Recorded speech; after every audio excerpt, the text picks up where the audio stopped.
بسم الله الرحمن الرحيم. الحمد لله رب العالمين، وأشهد أن لا إله إلا الله وحده لا شريك له، وأشهد أن محمدا عبده ورسوله صلى الله وسلم وبارك عليه وعلى آله وأصحابه أجمعين. أما بعد. സൂറത്തുൽ ബഖറയിലെ ആദ്യത്തെ ആയത്താണ് നമുക്കിന്ന് പഠിക്കാനുള്ളത്. ബിസ്മില്ലാഹിർ റഹ്മാനിർ റഹീം. അലിഫ് ലാം മീം. അലിഫ് ലാം മീം. അലിഫ് ലാം മീം എന്നിങ്ങനെയുള്ള ഖുർആനിൻ്റെ ചില സൂറത്തുകളുടെ ആരംഭത്തിൽ കാണുന്ന ഇങ്ങനെയുള്ള അക്ഷരങ്ങൾ അതിന് അൽ ഹുറൂഫുൽ മുഖത്തഅ എന്നാണ് പറയുക. അൽ ഹുറൂഫു അൽ മുഖത്തഅ, അതല്ലെങ്കിൽ അൽ അഹ്റുഫുൽ മുഖത്തഅ അങ്ങനെയും പറയാം. ഖുർആനിൽ പല രൂപത്തിൽ അത് വന്നിട്ടുണ്ട്. ഒരൊറ്റ അക്ഷരമുള്ള ഹർഫുകളുണ്ട്, സാദ്, ഖാഫ്, നൂൻ അങ്ങനെ. അതുപോലെ തന്നെ രണ്ടക്ഷരമുള്ളത് ഉണ്ട്, താഹ ഉദാഹരണം. മൂന്നക്ഷരമുള്ളതുണ്ട്, ഇവിടെ വന്നതുപോലെ അലിഫ് ലാം മീം, അലിഫ് ലാം റാ.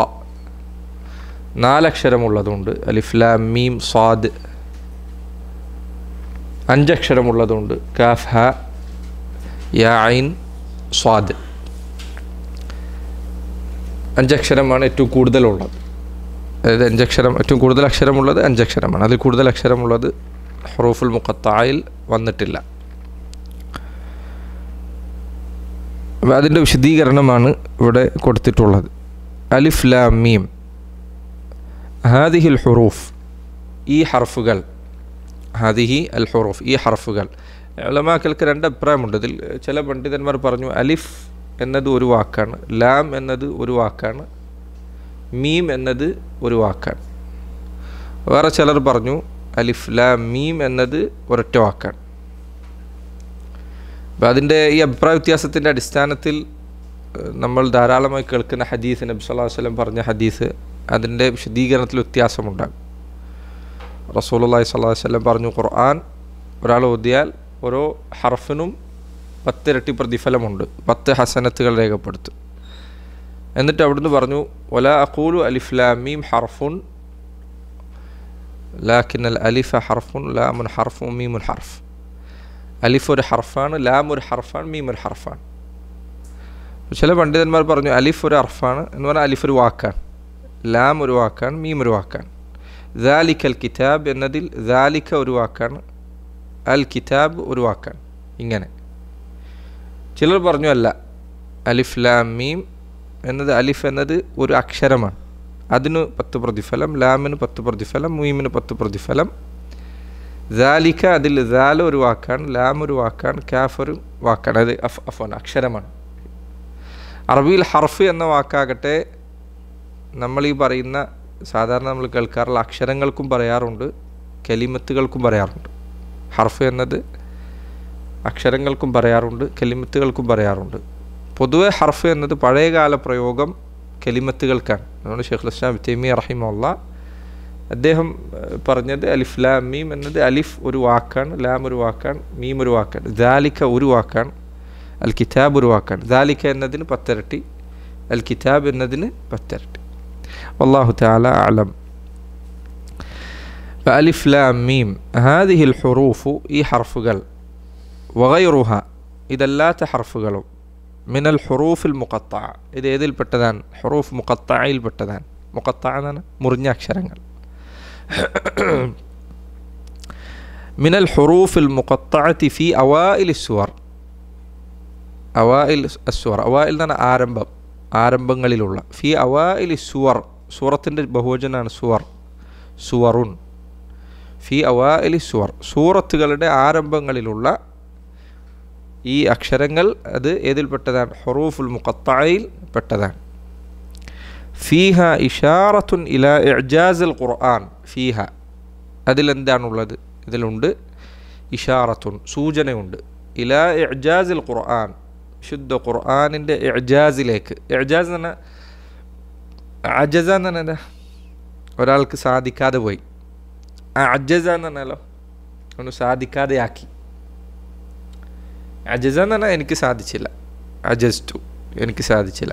അജസ്തു എന്ന് പറഞ്ഞാൽ ഞാൻ അദ്ദേഹത്തിന് സാധ്യമാക്കാതെ ഒരു കാര്യം അസാധ്യമാക്കി തീർത്തു. ഒരു കാര്യം അസാധ്യമാക്കുന്നതിനാണ് അജസ എന്ന് പറയുക. ഇഅ്ജാസ് അൽ ഖുർആൻ, ഖുർആൻ എന്ത് ചെയ്തിരിക്കുന്നു? ഇഅ്ജാസ് ഉണ്ട് അതിൽ.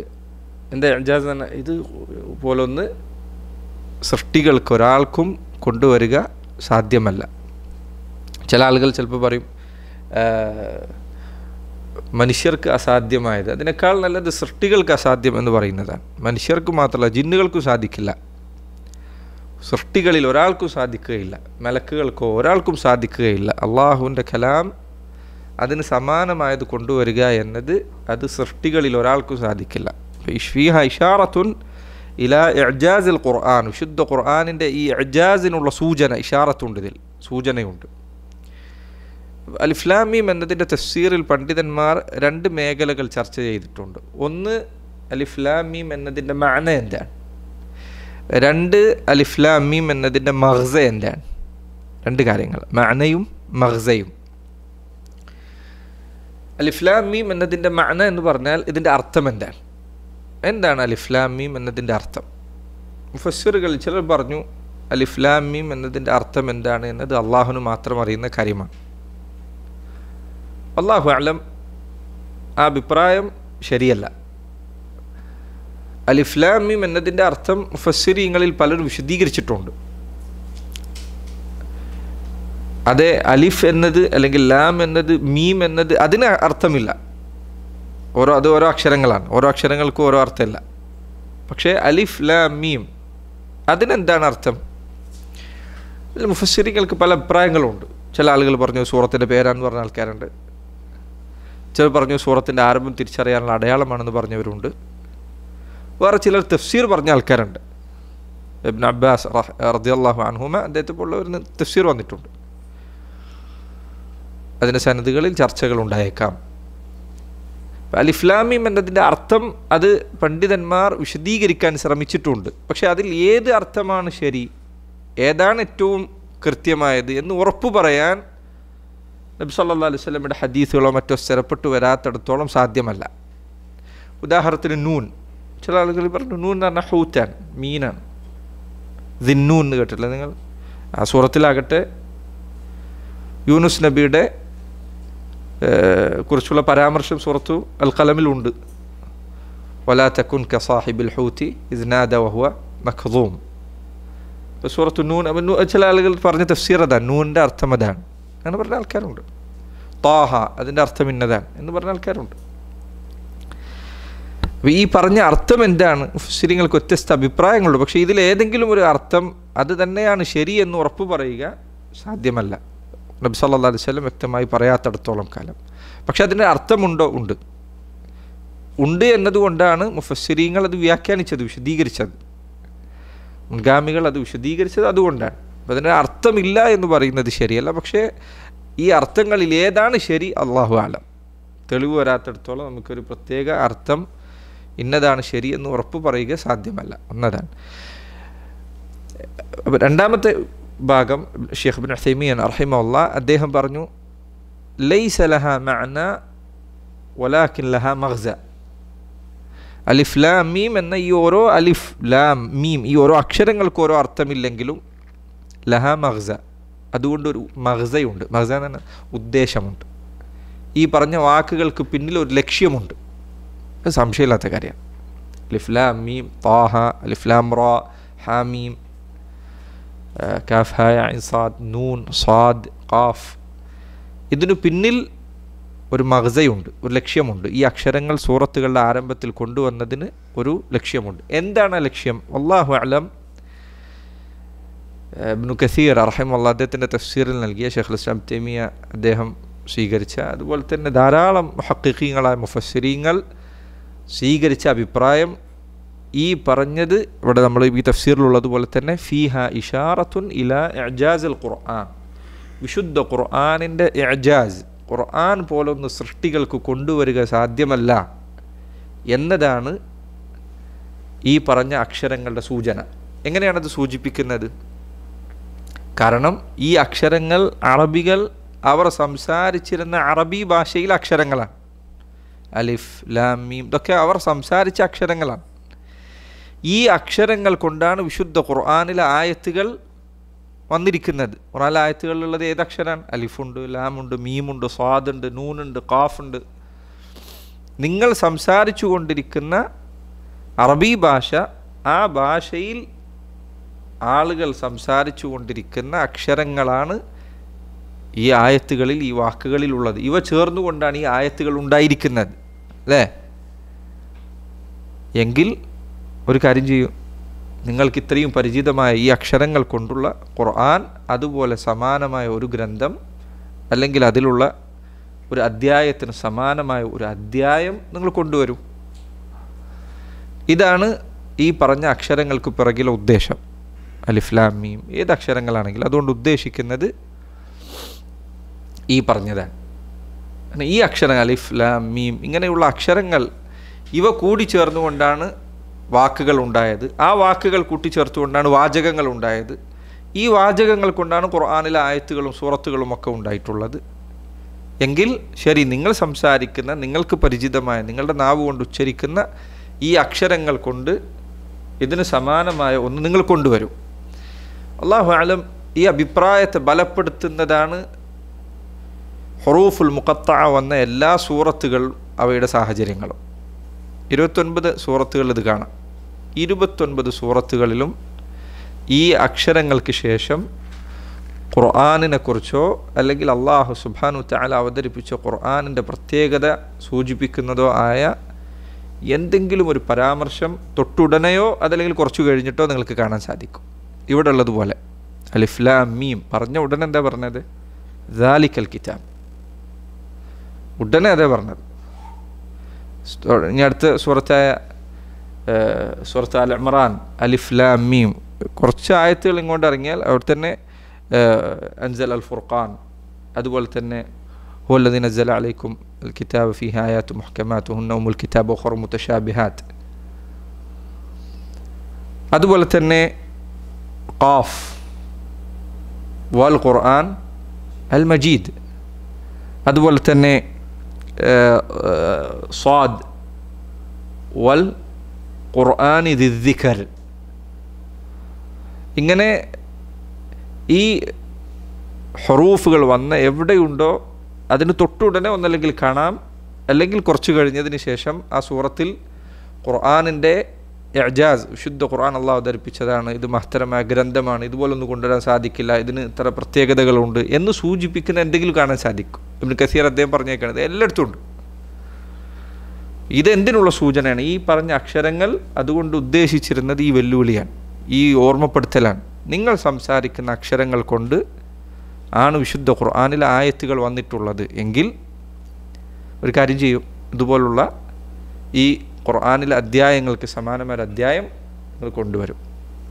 സൂറത്തുൽ ബഖറ പ്രത്യേകിച്ചും, സൂറത്തുൽ ബഖറയിൽ ഈ വെല്ലുവിളി വ്യക്തമായി വന്നതാണ്, അല്ലേ? 23, 24 ആയത്തുകളിൽ ഇൻ കുൻതും ഫീ റൈബിൻ മിമ്മാ നസ്സൽനാ അലാ അബ്ദിനാ ഫഅതൂ ബിസൂറത്തിൻ മിൻ മിസ്ലിഹി. നിങ്ങൾ നമ്മുടെ ദാസനുമേൽ മുഹമ്മദ് നബി സല്ലല്ലാഹു അലൈഹി വസല്ലമക്ക് മേൽ അവതരിപ്പിച്ചതിൽ സംശയത്തിലാണെങ്കിൽ ശരി, ഇതുപോലെ ഒരു അധ്യായം നിങ്ങൾ കൊണ്ടുവരും. ഇതാണ് പല മുഫസ്സിറുകളും, ധാരാളം മുഫസ്സിറുകളുടെ അഭിപ്രായം സ്വീകരിച്ചിട്ടുണ്ട്. മാത്രമല്ല അല്ലാഹു അലം ഇതാണ് അതിൻ്റെ ഉദ്ദേശം എന്നതിനുള്ള മറ്റൊരു തെളിവ് ഈ പറഞ്ഞ സൂറത്തുകൾ അറബികൾ കേട്ട സന്ദർഭത്തിലൊന്നും അവർക്കിത് മനസ്സിലായി എന്നുള്ളതുകൊണ്ടാണ് അവരൊരിക്കലും തിരിച്ചെന്തു പറഞ്ഞില്ല, നീ എന്തീ പറയുന്നത്, അലിഫ് ലാം മീം എന്താണിത്, അല്ലെങ്കിൽ ഖാഫ് എന്താണിത് എന്നവർ ചോദിക്കുന്നില്ല. അവരാരും, അറബികൾ ഒരാൾ പോലും അവർക്കിത് മനസ്സിലാകാതെ പോയില്ല എന്നതിൻ്റെ സൂചനയാണത്. അവർക്ക് മനസ്സിലായിട്ടില്ലെങ്കിൽ അവർ തിരിച്ചു ചോദിക്കുമായിരുന്നു. അറബികൾക്കിത് മനസ്സിലായിരുന്നു. ഈ അക്ഷരങ്ങൾ കൊണ്ട് ഉദ്ദേശിക്കുന്നത് ശുദ്ധ ഖുർആൻ, ഈ അക്ഷരങ്ങൾ കൊണ്ടാണ് ഇതിലെ ആയത്തുകളുള്ളത്. അപ്പോൾ അതാണ് ഇതിൻ്റെ ഉദ്ദേശം. ഇതിൻ്റെ മഗ്സയും മഅനയുമുണ്ട്. മഅന എന്ന് പറഞ്ഞാൽ നേരെ അർത്ഥം, അത് പല അർത്ഥങ്ങൾ പറയപ്പെടും. ഉദാഹരണത്തിന് അലിഫ് ലാം മീം പറയപ്പെട്ട അർത്ഥങ്ങളിലൊന്ന് അലിഫ് അള്ളാഹ്, ലാം ജിബ്രീൽ, മീം മുഹമ്മദ്. ഒരർത്ഥം, ഒരു തഫ്സീർ അതാണ്. എല്ലാത്ത അർത്ഥങ്ങളും പറയപ്പെട്ടിട്ടുണ്ട്. അപ്പോൾ അള്ളാഹുവിൽ നിന്ന് ജിബ്രീൽ മുഖേന മുഹമ്മദ് നബി സല്ലല്ലാഹു അലൈഹി വസല്ലമക്ക് എത്തപ്പെട്ട ഗ്രന്ഥം ദാലിക്കൽ കിതാബ്, ആ ഗ്രന്ഥമാകുന്നു ഇത്. അതൊരു തഫ്സീറാണ്. ഇങ്ങനെ എല്ലാതെയും തഫ്സീറുകളുണ്ട്. ചില ആളുകൾ പിന്നെ എല്ലാ അക്ഷരങ്ങളും ചേർത്ത്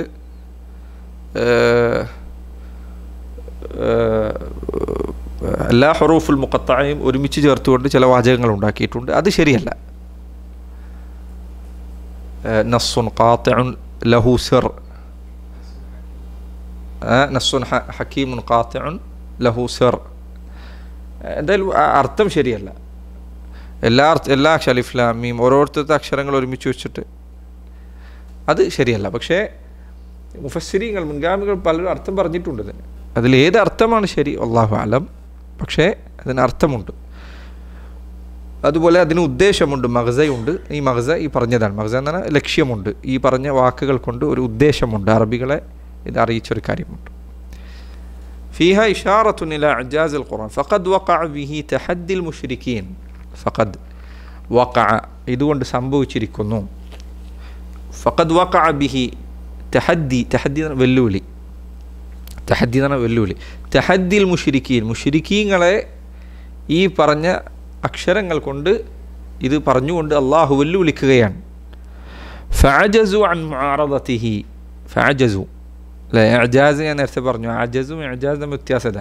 ഇഅ്ജാസ് എന്ന് പറഞ്ഞാൽ അസാധ്യമാക്കി, അജസ എന്ന് പറഞ്ഞാൽ അസാധ്യമായി. ഫഅജസു അപ്പോൾ അവർക്ക് അസാധ്യമായി, അവർക്ക് സാധിച്ചില്ല. ഫഅജസു അൻ മുആറദതിഹി, മുആറദ നേരിടുക, അതിനെ നേരിടാൻ അവർക്ക് സാധിച്ചില്ല, അവർക്ക് കഴിഞ്ഞില്ല. ആർക്ക്? മുശ്രിക്കീങ്ങൾക്ക്. അള്ളാഹു മുന്നിൽ വെച്ച ഈ വെല്ലുവിളി അതിനെ നേരിടാൻ അവർക്ക് സാധിച്ചില്ല.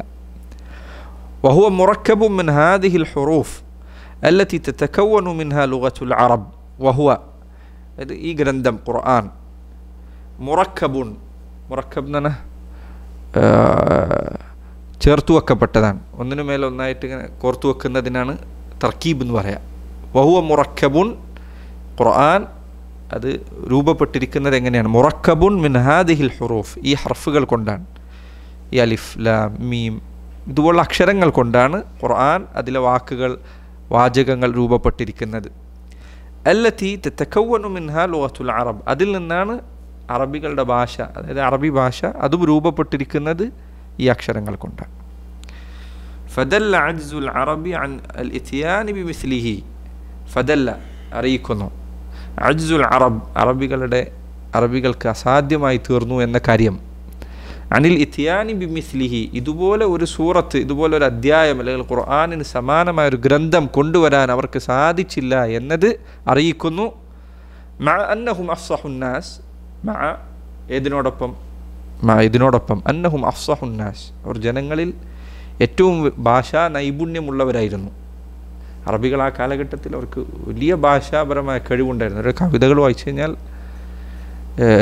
ചിലത് അത്ര മനോഹരമായ പ്രയോഗങ്ങൾ, അവരുടെ ഭാഷാപരമായ കഴിവ്.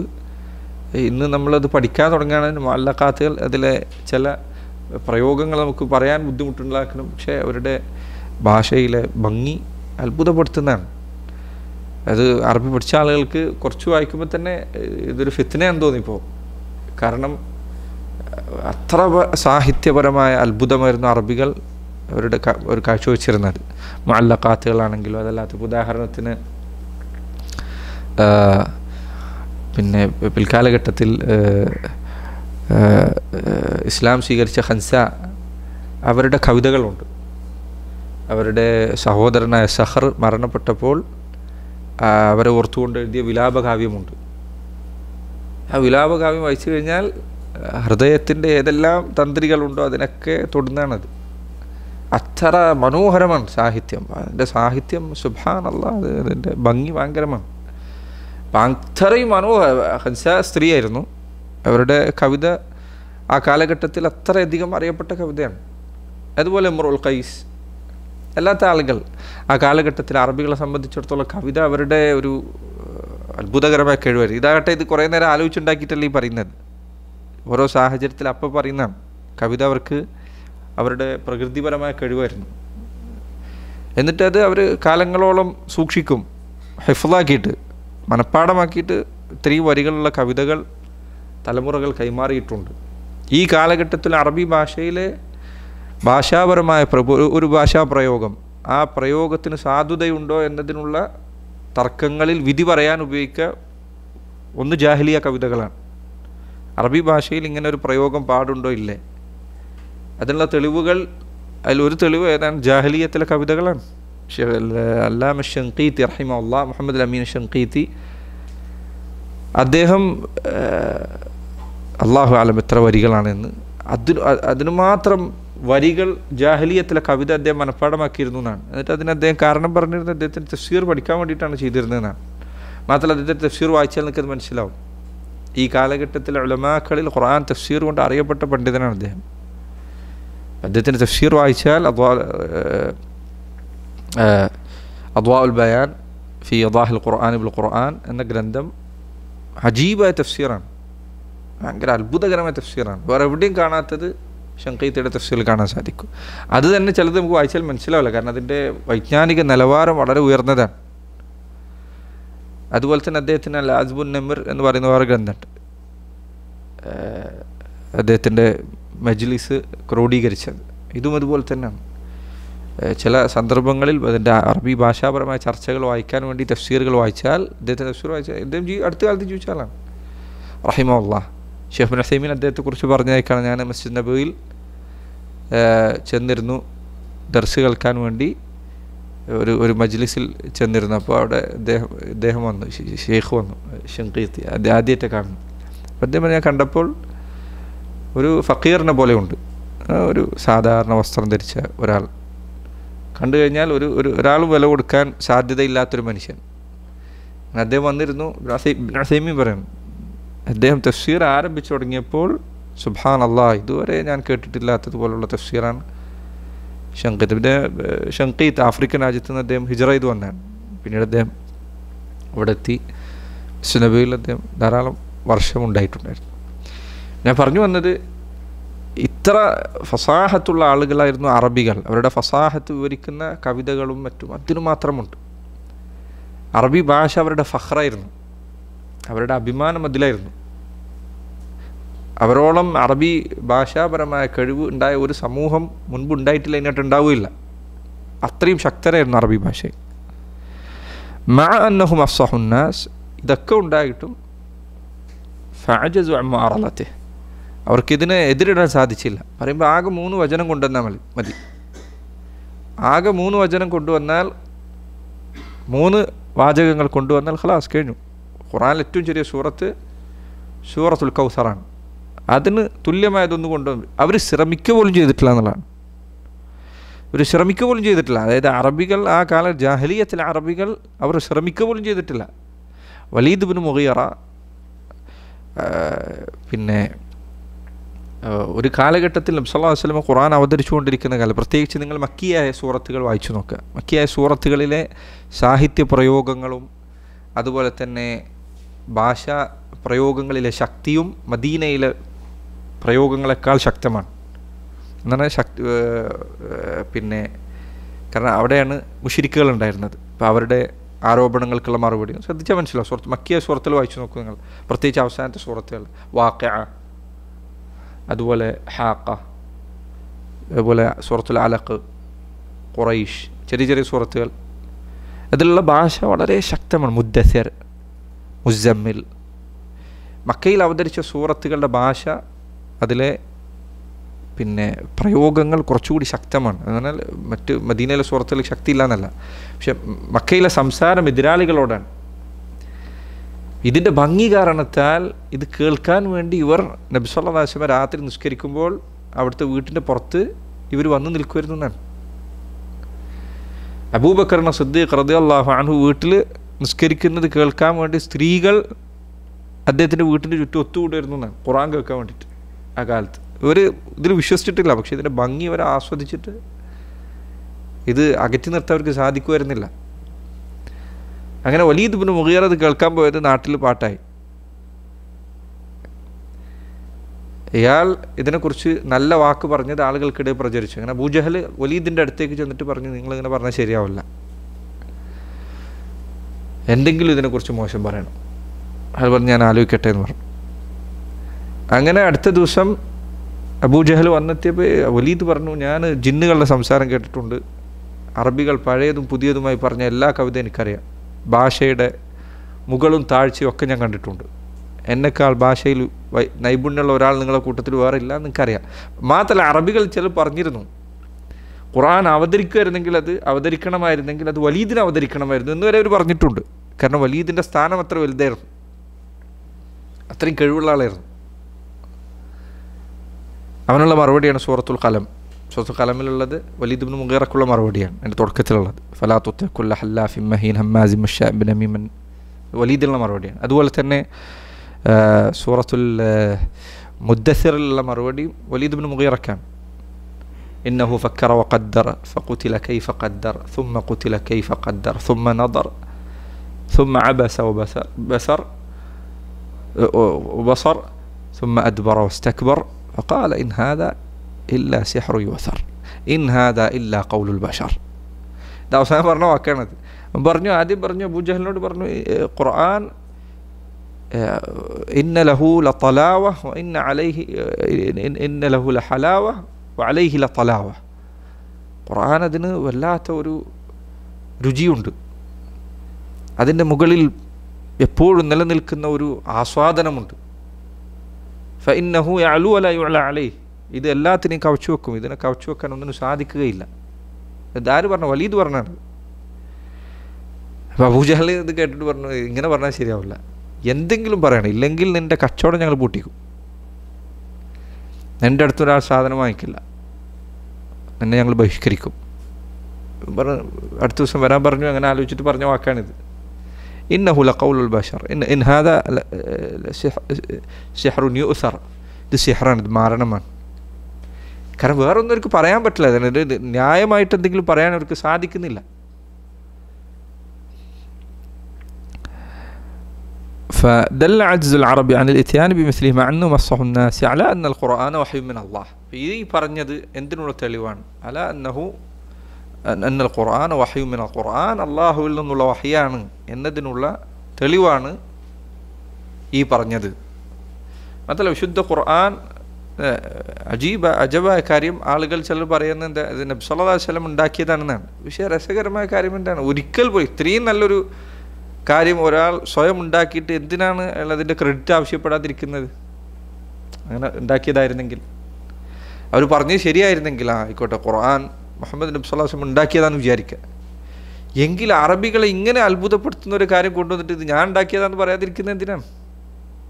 എന്തിനാണ് അള്ളാഹുലേക്ക് ചേർത്തി പറയുന്നത്?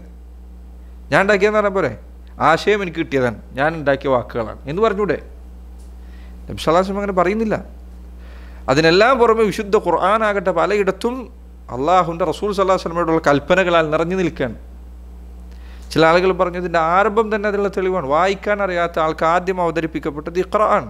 ഇഖ്റ ബിസ്മി റബ്ബിക്കല്ലദീ ഖലഖ്. വായിക്കാൻ അറിയാത്ത ഒരാൾ തുടങ്ങുന്നത് അവിടെ നിന്നാണ്, ഇഖ്റ എന്നാണ്. ഇന്ന് ചില ആൾക്കാർ വിവരമില്ലാത്ത ആളുകൾ വർദ്ധിക്കുമ്പോൾ പ്രശ്നമാണ്. ചില ആളുകൾ പറഞ്ഞു, കണ്ടില്ലേ, ഖുർആൻ്റെ ആദ്യത്തെ ആയത്തിൻ്റെ തെളിവാണത്, ഖുർആൻ അള്ളാഹുവിൽ നിന്നല്ല. കാരണം ഇത് വായിക്കാൻ അറിയാത്ത ആളോട് ഇഖ്റ എന്ന് പറഞ്ഞു. അടുത്തത് ഇഖ്റ എന്നത് ഖുർആൻ ഇപ്പോൾ ഒരാളോട് ഓതാൻ പറഞ്ഞു, നോക്കി ഓതാൻ മാത്രമാണോ പറയുന്നത്? ആണോ? നിങ്ങൾ ഉസ്താദിൻ്റെ അടുത്ത് പോയിരുന്നിട്ട് ഇഖ്റ എന്ന് പറഞ്ഞു കഴിഞ്ഞാൽ, ഖുർആൻ ഓതാൻ പറഞ്ഞു, ഹിഫ്ലിൻ്റെ ഉസ്താദ് ഇഖ്റ എന്ന് പറഞ്ഞു കഴിഞ്ഞാൽ മുസാഫ് നോക്കിയിട്ടാണ് ഓതുന്നത്? അല്ല, ഹൃദയത്തിൽ നിന്നാണ്, ഹിഫ്ലിൽ നിന്നാണ്. നബി സല്ലല്ലാഹു അലൈഹി വസല്ലമയോട് ജിബ്രീൽ പറഞ്ഞ അതാണ് ഇഖ്റ, ഹിഫ്ലിൽ നിന്ന് ഓതാനാണ് പറഞ്ഞത്. ഹിഫ്ല് പഠിക്കുക, കേൾപ്പിച്ചു കൊടുത്തു, ആ കേൾപ്പിച്ചത് പറഞ്ഞു തരാനാണ് പറഞ്ഞത്. പക്ഷേ വായിക്കാൻ അറിയാത്ത ഒരാൾ ഒരിക്കലും ആദ്യത്തെ വാക്ക് ഇത് പറയില്ല, ഇഖ്റ എന്ന് പറയില്ല.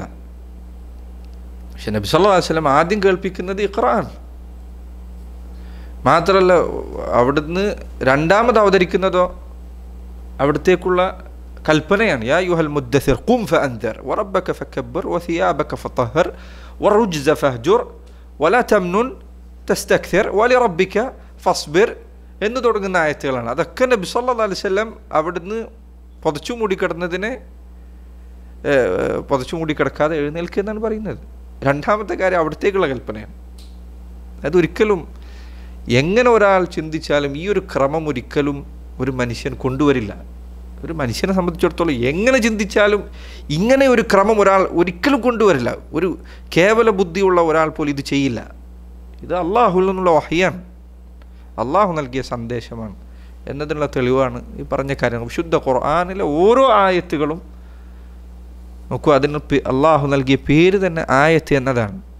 ആയത്ത് തന്നെ ദൃഷ്ടാന്തം തന്നെ. ഖുർആനിലെ ഓരോ ആയത്തുകളും അള്ളാഹു സുബ്ഹാനഹു വ തആല അവൻ്റെ സംസാരമാണിത് എന്നതിനുള്ള തെളിവാണ്. ഹാദാ വല്ലാഹു തആല അഅലം ബിസ്സവാബ് വസല്ലല്ലാഹു വസല്ലം ബാറക അലാ നബീന മുഹമ്മദ് വഅലാ ആലിഹി വസഹ്ബിഹി വസല്ലം.